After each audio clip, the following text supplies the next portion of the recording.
Hello everyone, কেমন আছেন? আমি ভালো আছি। আজকে আপনাদের সঙ্গে শেয়ার করছি খুব ইজি করে পাস্তার রেসিপি। মানে আমি অনেক ইউটিউবে অনেক রকমভাবে দেখি, অনেক রকমভাবে সে পাস্তা তৈরি হয়। কিন্তু আজকে আমি মানে বৃষ্টির দিনে মেয়ে খেতে চাইলো, খুব ইজি করে পাস্তা আছে ঘরে, সেটা করছি। তো সেটাই আপনাদের সঙ্গে শেয়ার করছি।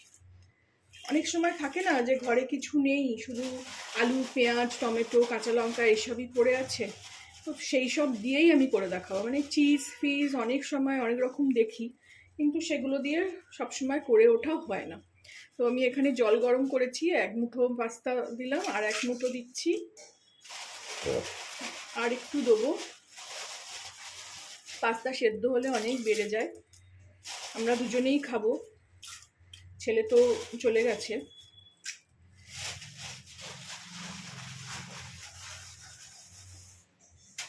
এখানে ভালো করে পাস্তাটাকে সেদ্ধ করে নেব। এর মধ্যে আমি একটু নুন আর একটু সাদা তেল দিয়ে দেবো। একটু নুন দেবো,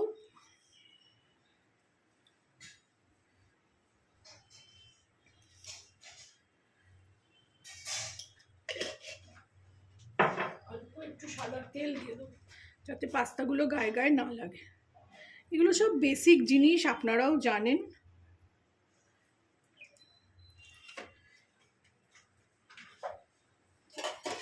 আমি তো সবসময় বলেছি যে আপনাদের আমি শেখাই না, আমি যেটা খাই সেটা আপনাদের সঙ্গে শেয়ার করি।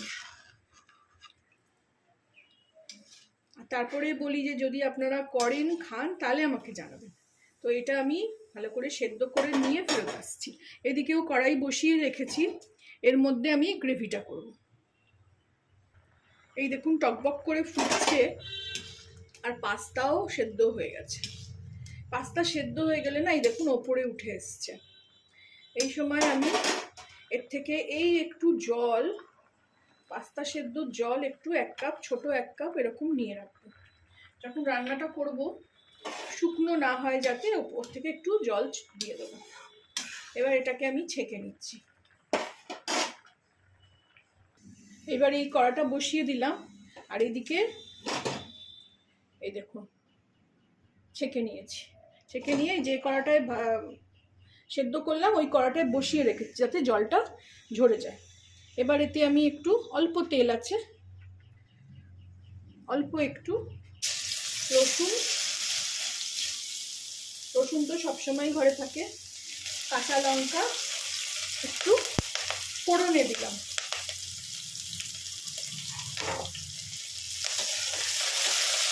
একটু হালকা চটে করে নিয়ে পেঁয়াজগুলো একদম কুচো কুচো করে কেটে নেব।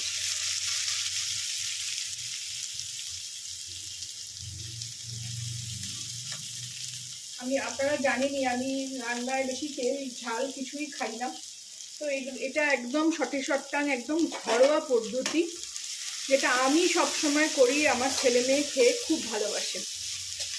তো সেইটাই আজকে আপনাদের সঙ্গেও শেয়ার করছি।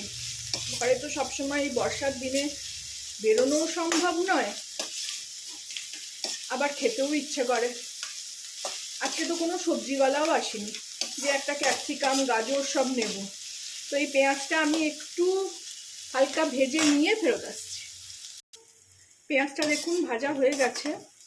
এর মধ্যে আমি একটা টমেটো কেটে দিয়ে দেবো, একটা একটু বড় সাইজের টমেটো দিয়েছি।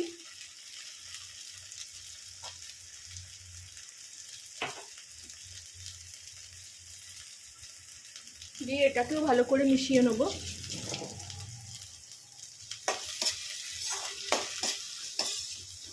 খুব ইজি রান্না, খুব কম তেলে কম ঝালে।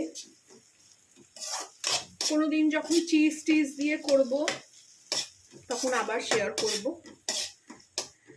গ্যাসটাকে একটু জোরে করে নিলাম।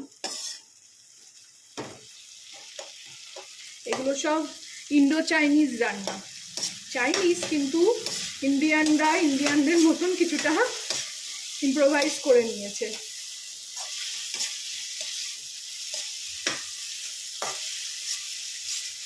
টমেটোটা গললে এতে একটু নুন চিনি দিয়ে দেবো। এখন আঁচটা কমিয়ে দিলাম আবার।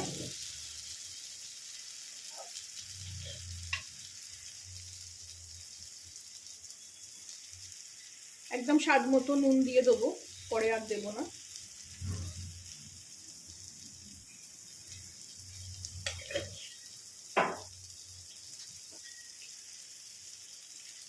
অল্প একটু চিনি দেবো, শুধু টেস্টটাকে ব্যালেন্স করার জন্য।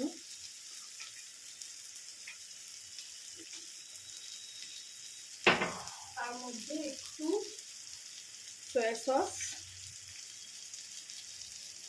এই এক ক্যাপ মতন। এটা আবার একটু ধুয়ে জলটা দেবো। আমার বোতলে ক্যাপে কিছু নোংরা লেগে থাকে, আমার ঠিক পছন্দ না। অনেক আগে করতাম, দেখেছি যে বন্ধ করে রেখে দিয়েছি ওইভাবেই, আর জমিয়ে গিয়ে কি বিচ্ছিরি দেখতে লাগছে। এটাকেও মিলিয়ে নেবো। একটু হাই ফ্লেমে দিলাম। এবার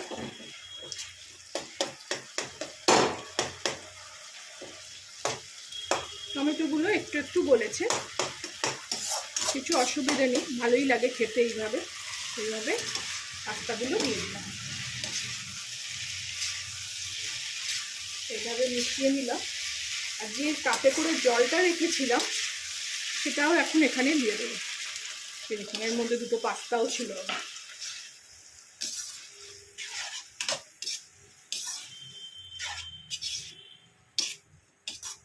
দেখতে কত ভাল লাগছে, তাই না বলুন? আলুরও যা দাম, আলু তো আমাদের পাড়ার দোকানে 35 টাকা করে নিচ্ছে, আর আমার যে সবজিওয়ালা সে এসে বললো 50 টাকা করে আলু। তো ওই জন্য আলু খাওয়াও কমিয়ে দিয়েছি। এই দেখুন, ভালো করে সব রেডি হয়ে গেছে। আঁচটা একটু কমিয়ে দিলাম। এর মধ্যে এবারে লাস্ট একদম গোলমরিচ, আমি ভীষণ ভালোবাসি, একটু গোলমরিচ দিলাম।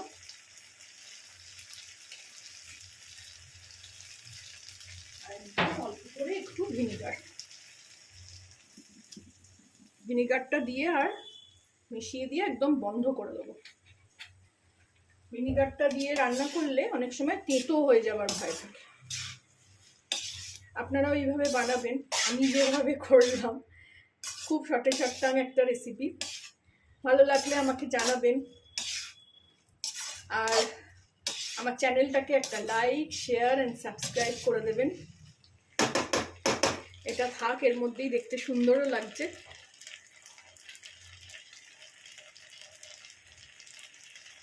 Thank you for watching. গ্যাসও নিভিয়ে দিলাম।